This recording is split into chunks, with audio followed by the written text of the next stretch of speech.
hustling. Every day I'm hustling. Every day I'm hustling. Hey guys, welcome to Youngnaires podcast. And if you're a youngin' and you're struggling, it's time to get to hustling. Okay, we are your hosts. I am Nadia, I'm 21 years old. And I'm Soleil, I'm 16. And we are UGC creators and micro-influencers located in Hotlanta, Georgia. And the whole point of this podcast is really to educate and encourage our fellow Youngnaires on the importance of entrepreneurship and living a more self-fulfilling life. I am tired of seeing people I graduated high school with just 3-4 years ago telling me that they're miserable. They hate their job, they hate their coworkers, they hate their boss, they hate their uniforms, everything they hate. And I'm like, so why don't we start a podcast? Why don't we start a business? Why don't we start a t-shirt business? Why don't we start some type of business? And their always response is, I don't know where to start. I don't have enough money to start. I don't think I am smart enough to start. So I want this podcast to put an end to all of those excuses immediately. And each episode will feature a super dope Youngnaire who will go into detail about how they gained success in their realm of entrepreneurship and what you should be doing to follow in their footsteps. Absolutely. Now, I know what you're thinking before you even thought it. What the heck is a Youngnaire? Well, let me answer it. A Youngnaire is a young entrepreneur with a millionaire mindset. Keep it simple. And at Youngnaires, we strive to educate our fellow peers the importance of being your own boss and having your own lifestyle. Absolutely. And you know, we're only bringing heat. We're only bringing the baddest, the smartest, the coldest people out here on the podcast. Only. Go ahead and let the people know who we got here today. Our first guest is a college student. She is 21, a scholar. She is simultaneously running an educational consulting business and a fabulous floral company. So a big warm welcome to Miss Gia. Welcome, Gia. We're so happy to you. Wow, you look fabulous. Thank you. Run down the fit real quick. Run down the fit. Okay. Let me see. Vest from Ralph Lauren. Okay. Top, bottom, Zara. Okay. Boots, Saks. The boots are giving. Thank you. The boots are giving. Absolutely love it. Absolutely love it. So, where are you from and what is your businesses? Okay. So, first and foremost, thank you for having me. Of course. So honored to be here. The first guest. Love the idea, love the concept. This is amazing. Yes. So thank you for having me. Of course. So my name is Gia Taijae. I am the founder of All Things College. Love Things College advocates for quality education by informing both the parent and the student on the importance of college readiness, standardized test prep, and scholarships. Love that. So I'm a senior at Spelman College on a full ride, and I teach other students how to do the same thing. Wow. That is so amazing. Awesome. Thank you. I love that. Thank you. When did you know that you wanted to start a business? Because I know a lot of people who get just, accepted to college, they think like, that's it. Like, okay, I'm set for the rest of my life. Like, when did you know, maybe just getting accepted wasn't enough for me. I wanted to start a business. That's a great question. Yeah. And my very first business, I became an entrepreneur at the age of 15.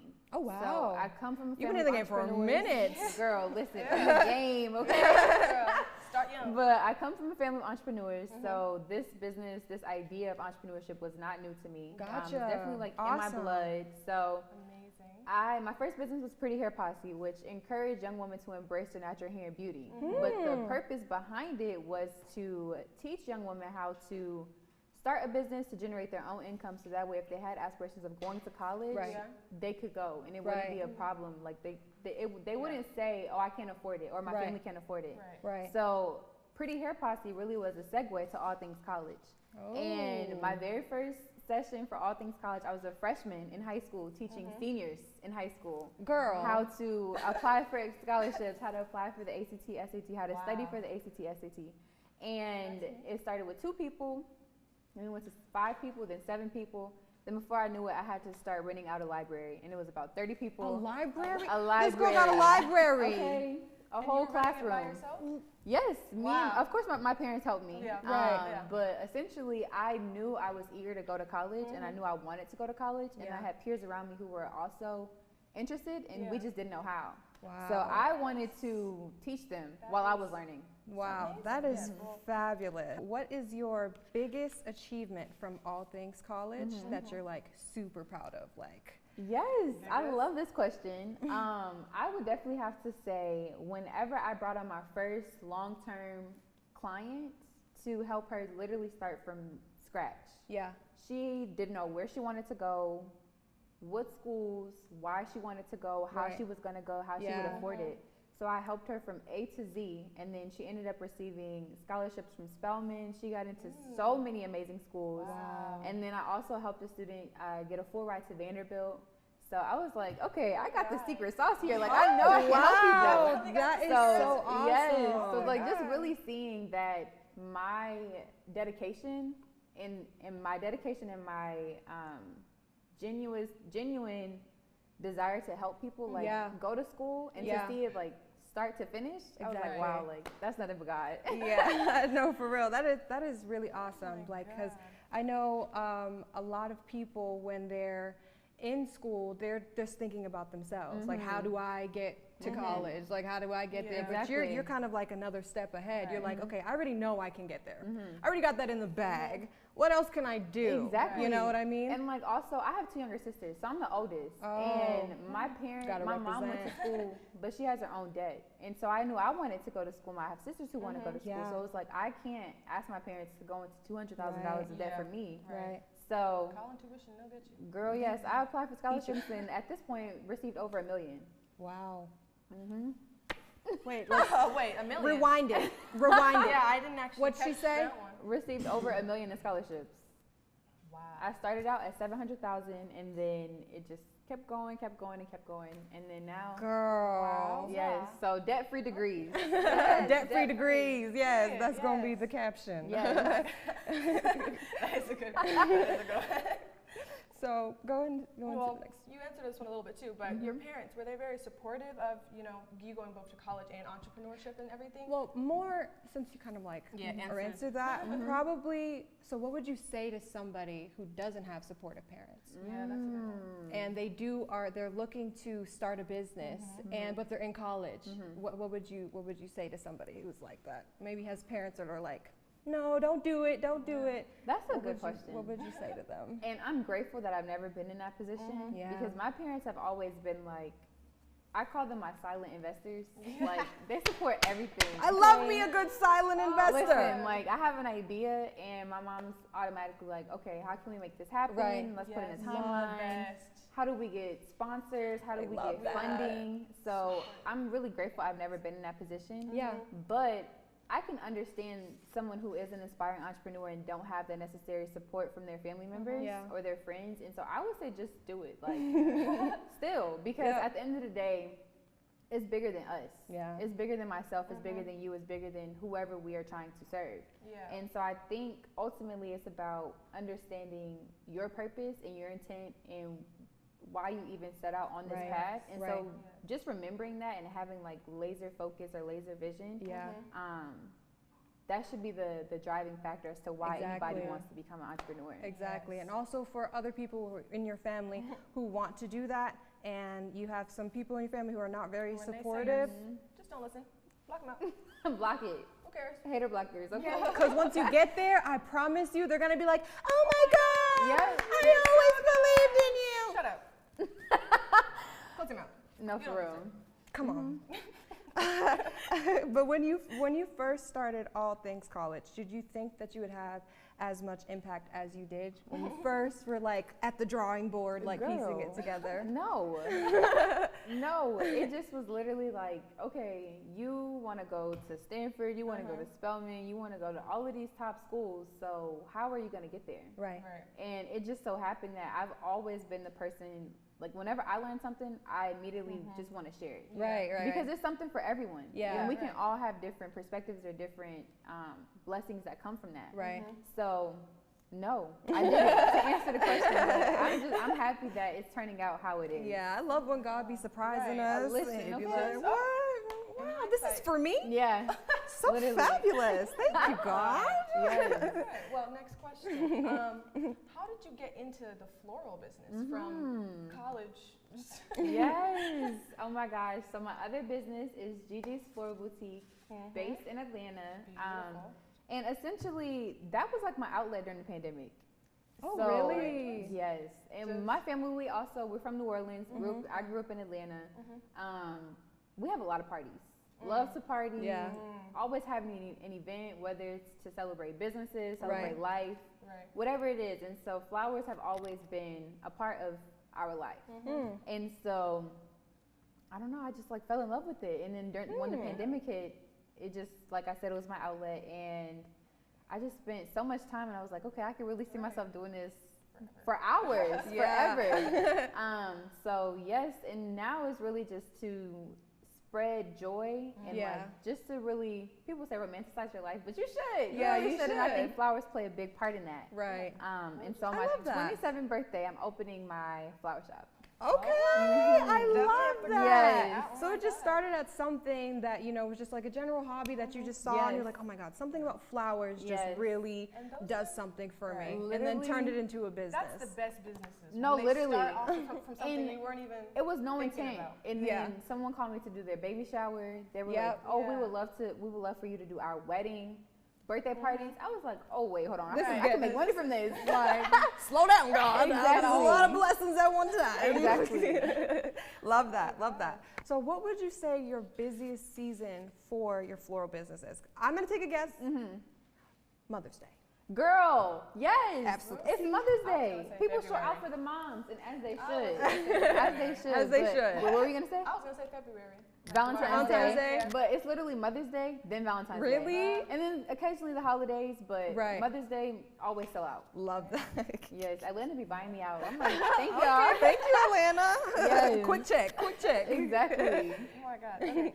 So what has been the biggest mistake you've made as a businesswoman, just like in total? Like, and how did you recover from this mistake? I think that is another great question. And I'm also grateful that I've been able to shift my mindset or shift my perspective, because some people may look at it as a setback or a failure or a mistake, but I don't think about it like that. Like, it's literally a lesson. And I think, as a believer in Christ, I think that God puts challenges or barriers or obstacles in our life or on our path, so that way we can not only overcome them but get closer to Him. Right. And so through any of the obstacles or barriers or whatever, I've been able to come out stronger, but then also grow stronger in my faith. Yeah, love that. That is a I beautiful absolutely answer. love that. And in your opinion, what is the best part about being an entrepreneur? There's a lot. But just yours. Y'all what are do you on it think? with the question. What do you think is the best part of being an entrepreneur? I would have to say really just the opportunity to build something bigger than you. Yeah. And so coming from a family of entrepreneurs, I've always known about creating generational wealth, growing your legacy, building your legacy with your family. And so for me, to be a first-gen college student, to graduate debt-free, like this is bigger than me. This is for my sisters, my cousins, for whomever comes across my platform, and hopefully it inspires them. But I think, to answer the question, entrepreneurship is about the opportunity to not only inspire but impact, and then create something for your family. Yeah. To live. Right. Because once you're gone, There's nothing here there's for nothing you. left. They don't remember you. Exactly. And it's also like, how do you want to make your mark on the world? Exactly. Like, what do you want to leave behind? What do you want people to be remember like? you by? Exactly. Gia's flowers were so good. Yes. Like, that's what I miss her.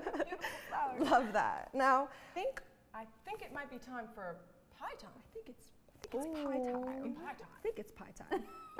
let's bring in the pie. Chris! Pie time. Thank you, Chrissy Poo. Oh. A spread. Oh, we have a Okay. spread. Yes, girl. Love this. Thank you. So much pumpkin. So we have our This little. is Welch's Apple Sparkling Cider. Let's do a yes, cheers. yes, do a little cheers. I got my little Bel Air in my cup, because what better to talk about entrepreneurship than from Bel Air, And from with Ricky champagne. Rose himself. Right. Like The Mr. the Mister. Y'all are funny. Almost tipped it So over. with pie Okay. time, we're just gonna ask you like a series of just more rapid questions. You just come off the top of your head, and these are just gonna be questions that are going to help entrepreneurs in general. So not necessarily somebody who's doing you know, floral business or educational consulting. Just trying to get into entrepreneurship, you know, as a whole. Okay. So I think I'm gonna get Is this apple? yeah. yes, that's the apple. And then let me go. I'll take this one since. Love it's pie. warm. Let's try what this tastes like. It's melted apart. No, when the pie's melted, that'd be the best. If it's put together, it's made wrong. What is this? That's some good pie. Isn't that key lime? This That's is the cheesecake. This looks is like key lime. fabulous. Cheesecake Okay, pie? I don't Or know. just I think cheesecake? it's just, Oh, okay. I think it's just cheesecake. Pie Wow, time that's is a really loose good. term. Okay, well, I guess we have to get into pie time. What advice would you give to someone who's like still working a 9 to 5 but is on the edge of jumping into the entrepreneur world? Great question. Okay, I would say capitalize off your 9 to 5 to fund your dreams. You know, Love that. as I graduate, I'm starting my big girl job, my corporate America job next fall at a global commercial real estate firm. Right. So I'm going to use that income to literally buy the land for my flower shop, to invest into my businesses. I You know? love that. So, genius. Really Like smart. people literally quit their jobs because of like, oh, I'm ready to be an entrepreneur. Girl, you don't have any money. Right. You need to work the job. Okay. You don't have a cent to your name. Like, So Sometimes just jumping off the deep water is the move. Exactly. Sometimes you gotta dip your toe in the water. yeah, maybe Exactly. put your toe in it real quick. exactly. Maybe take a little splash before you get all the way in. Love it. But next Yeah. question: how do you recuperate after a bad day? You know, How to Ooh. A bad keeping- business day. Yeah, That's bad a good business day. How do you question. keep Yeah. the spirits up? Girl, going to Jenny's and getting Oh, ice cream. I love me some Jenny's, girl. Ice I cream? love Me her. some ice cream. But honestly, yeah, probably getting ice cream. Ice cream, treating That's yourself. That's real Comfort food. realistic. Yeah, Yeah. comfort Treating food. yourself, comfort food. Love that. Okay, next question. What are your daily habits or like a morning routine if you have one? Yes. Okay. Morning routine. I wake up. Try to wake up at 7. Normally it's 8, Right. but the goal is 7. And during this time, because I have to be to school by 11, so during this time I have my morning devotion. Yeah. Go for a walk, like 30 minutes on a walk, and then just have a slow morning, like Yeah. breakfast, coffee, just Yeah. to get my mind right. Nice Because calm exactly ease when into you the start day. your morning right, Yes, the whole the day rest of the day is so much perfect. easier. Yeah. So But it one really wrong thing in the morning can really throw off the whole it day. can really throw it off. So starting my day with the right mindset, with the right intentions, in my word, journaling, Journaling. starts is my the day. one. Yeah, love that. One more thing added to that one is what would you say like is a daily habit of like entrepreneurship wise? Like, do you really watch a lot of other podcasts? Do you like how do you keep your brain like refreshed with like new entrepreneurial ideas? That's another good question. Girl, Okay, you know I do what I do. so because I have aspirations of becoming a developer, I'm always reading anything about architecture, urban planning, urban policy. Yeah. So that's more specialized for me. Yeah. But I would encourage any other entrepreneur to like really read in whatever they want to specialize in or Right. niche down in, because then they can become an expert in it over time. Yeah, I love that too. We definitely need to start reading. I know we I do don't need to like start it. Majority of us don't like it. Yeah. I don't. But all But the it's a- information it's that a we need need. is in the book. It's a must, apparently. It's they hid it in there for some reason. I don't know why, but They it's couldn't in put there. it in a video. I don't know, but it's in there. So we need to start reading, guys, for real, for real. What do you think is the most challenging thing about being an entrepreneur? Probably consistency. Consistency.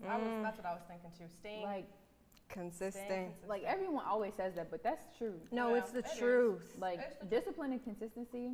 Once you master it, or once you really get in routine, have your habits, Yeah. Yes. and don't let other people come and knock you off, Right. it's easier to overcome consistency and discipline. But I think for anybody starting out, those two are probably Really? going to be the hardest. That and then funding, like having access to funding. Yeah. The funding So. will put a halt in your plans. That's Real quick. very true. So Yes. either work your 9-to-5 job to be Or able to save up. save up to be able to do your or get you a really dope momager like Right. we do and put Yes. everything on her credit Yes. card. Listen, Love her. or get you a business coach. Y'all know my mom, Lady Finance. Okay, with the shout out. Listen, helps women entrepreneurs break into having access to funding. Yes. So, Yep. So there we go. There's a gem right there. Yes. Tell them where they can find your mom at. So for the At funding. Lady_finance. At Lady lady_finance. Okay? Yes. Love that. Love that. And the Okay. last question. question. The most important Okay, question, let's go. arguably. Very serious. Who do you think, in your personal opinion, is the best Disney princess? Oh, girl. Princess Tiana. Good answer. Good answer. I wanted to make sure that we were all on the same page. Okay. Listen, she's from New Orleans. She's a hard worker. Yep. Sis built her restaurant Started from the bottom, bottom, now she's here. Like, Making her daddy Princess proud. Tiana, hands down. Hands down, that's what we're Yes. doing. I love that. And is there any last words of encouragement or anything that you would want to shout out to the people? And then also drop your Instagram and so people know where to find you and follow you at, girl. Yes. Okay, if I could give any last words of encouragement, I would say my go-to saying is be a stiletto in a room full of flats. And that has been my motto my entire life because I'm always the pink sparkly person in a room full of, I don't know. So really that just means to be unapologetically yourself, know who you are, know your purpose, know why you've been put on this earth, and just really like chase that, stay firm in that. Yeah. And the world is your oyster, okay? Okay. Do whatever you want. I'm Pearl. Yes. Period. Yes. Love that. Love that. Good. Thank you so much, Gia, for being here. And y'all know, like we said, if you're a youngin' and you're struggling, it's time to get to hustling. We'll see you guys on the next episode. Bye.